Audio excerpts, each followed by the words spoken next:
Hello everyone and welcome to my channel.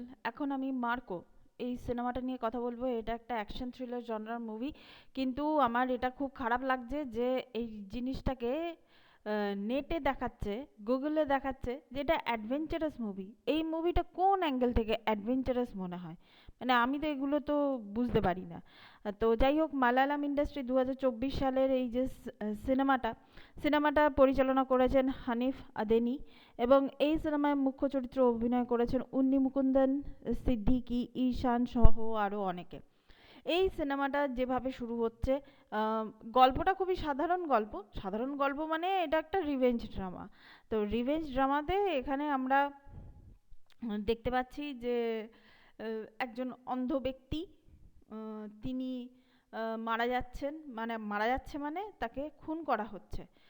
তো সেই খুন করার জন্য মানে যে মানে যারা যে গ্রুপ আর কি খুন করেছে তাদের এগেনস্টে রিভেঞ্জ নিচ্ছে এই উন্নি মুকুন্দন, সিদ্দিকী মানে মার্কো, জর্জ, এনারা তাদের বিরুদ্ধে আর কি একটা কি বলবো, একটা রিভেঞ্জ নেবে।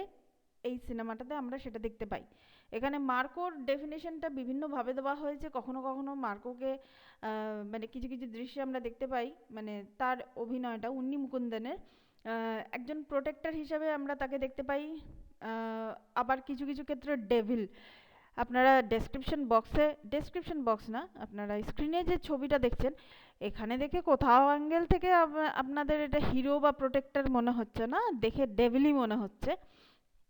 তো এই যে ডেভিল, এই ডেভিলের চরিত্রটা, তার আবার একটা লাভ ইন্টারেস্ট এখানে দেখানো হয়েছে। যদিও ওই চরিত্রটাকে যে মেয়েটার সঙ্গে তার অ্যাফেয়ার দেখানো হয়েছে, যদিও সেই চরিত্রটা সিনেমার চিত্রনাট্যের ক্ষেত্রে খুব একটা বেশি যে বুস্ট দিচ্ছে সেরকম নয়। কিন্তু এখানে জর্জের যে চরিত্র, জর্জ এবং মার্কো, এদের দুজনের চরিত্রটাই মেন।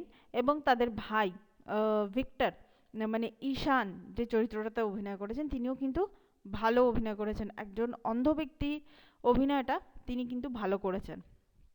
প্রথমেই এই সিনেমার শুরুতেই যেভাবে মানে পুলিশ ইনভেস্টিগেশন করতে থাকে, মানে একটা বিষয় নিয়ে একটা বিষয় ঘটে এবং যেভাবে ইনভেস্টিগেশন করে, মানে সেই জিনিসটা কিন্তু মানে পুলিশের ইনভেস্টিগেশনে এই ভিক্টরের চরিত্রটা কিন্তু হেল্প করে। তো সেই জায়গাটা কিন্তু ভালোভাবে ওই দৃশ্যায়নটা কিন্তু নেওয়া হয়েছে। এবং শেষ দৃশ্যটা তো আমি দেখিনি, আমি পরিষ্কার আমি স্কিপ করে চলে গেছি। মানে ওরকম ধরনের দৃশ্য, মানে কি বলবো, মানে আমি শুনেছি মানে কারোর মুখ থেকে। ওরকম ধরনের দৃশ্য দেখার থেকে আমার মনে হয় না দেখা অনেক ভালো। মানে ওরকম ধরনের দৃশ্য মানে কি বলবো, মানে দেখুন, এখন তো আমি বলতে পারি না যে এই সিনেমাটা বানানো হয়েছে কেন। আম, এটা বলা যায় না। হচ্ছে, লোকে দেখছে, এবং এইগুলোই জনপ্রিয়তা পাচ্ছে, আর কিছু বলার নেই। কিন্তু এখানে যিনি অভিনয় করেছেন ভালো, তিনি হচ্ছেন উন্নি মুকুন্দন, এবং অ্যাকশন এখানে খুবই ভালো আছে। মানে ভালো অ্যাকশন, শুধু অ্যাকশন ভালো নেই না, হ্যান্ড টু হ্যান্ড কমব্যাট আছে বা এইসব কিছু না, মানে ব্লাডশেড। মানুষ তো এখন এই ধরনের দেখুন না, ব্লাডশেড দেখতে মানুষ বেশি পছন্দ করছে। তো সেই জিনিসটা মানে মানে কোন জায়গায় চলে গেছে তার কোনো ঠিক নেই। তো এটাই ছিল মার্কোর মানে আমার একটা ছোট্ট reaction. Thank you so much, that's all.